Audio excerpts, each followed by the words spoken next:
Hi everyone, in this video I will show you how to organize the pages in your PDF document. For this I will use Popupsmart's free PDF tool.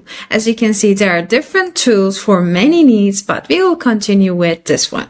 So I will just upload my PDF document first.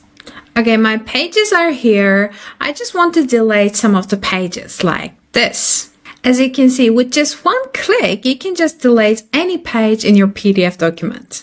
And if you want, you can just rotate some of the pages to left or right.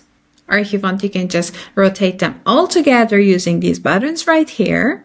You can add a new PDF document by clicking on this plus icon right here. This way you can just organize two PDF documents all together. And lastly, if you want, you can just easily drag and drop the pages to change their order. When you're done, just click Save and Download to download your document. So I will leave the link to this tool and all the others in the description box below. Go ahead and try them out for free.